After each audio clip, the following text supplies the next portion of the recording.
coverage.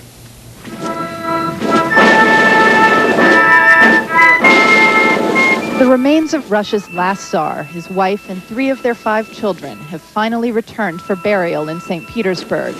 This was once the imperial capital from which the family was sent into internal exile by the Bolsheviks in 1917. This week, there has been mourning in St. Petersburg for the members of the Romanov dynasty, which abruptly ended thousands of miles away in the Ural Mountains in 1918, when Tsar Nicholas II and his family were murdered in the town of Yekaterinburg by Bolshevik revolutionaries. Their remains were hidden there until 1991 in an unmarked grave, but there was no trace of 2 children, the heir Alexei and daughter Maria. Now Nicholas II and his family's final resting place is the Peter and Paul Fortress across the Neva River from the Winter Palace, now the Hermitage, where the Romanovs once held court.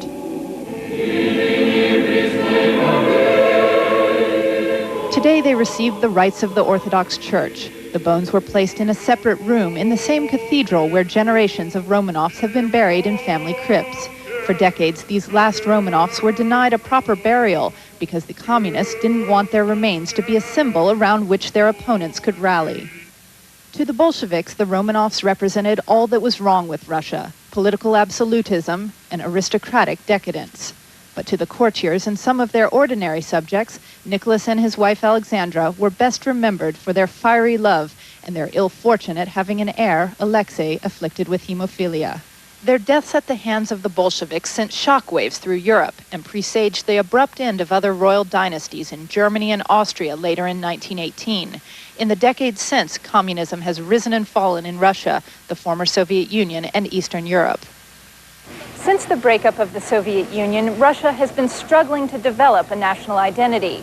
President Boris Yeltsin had originally planned the burial to serve as a symbolic link between Russia's past and its future. And other Russians had hoped that the burial would serve as an act of atonement for a bad episode in their country's history.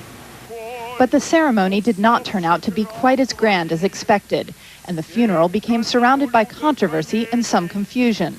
President Yeltsin had said he was not coming, and then yesterday changed his mind and said that his attendance represented an effort to reach the historical truth.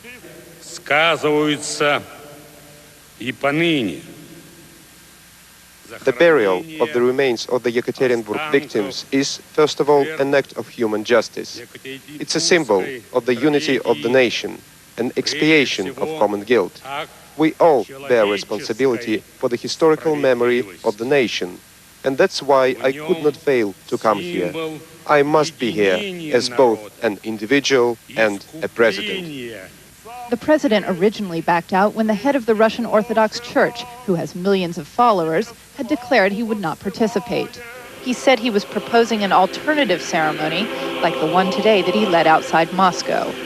The patriarch has said that he is concerned that the bones being buried today in St. Petersburg are not necessarily those of Nicholas II.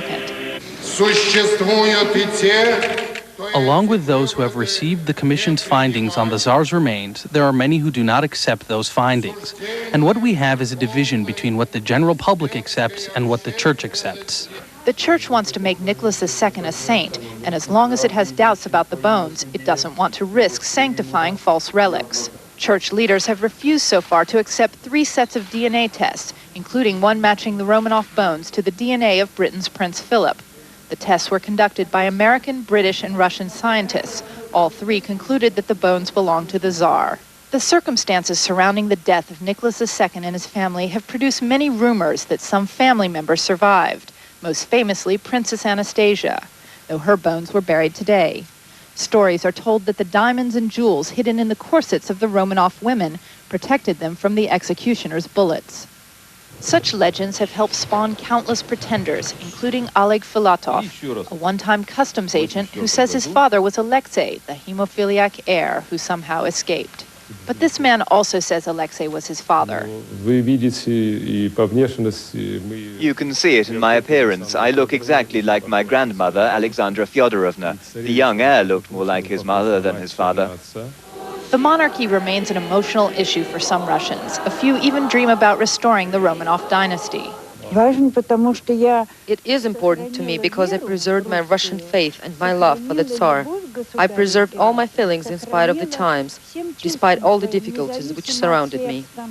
Many old communists have less fond stories of conditions before the Russian Revolution. The Tsar also exploited and stole from the people. Remember his coronation when the people had to stand in line overnight just to get a piece of sausage?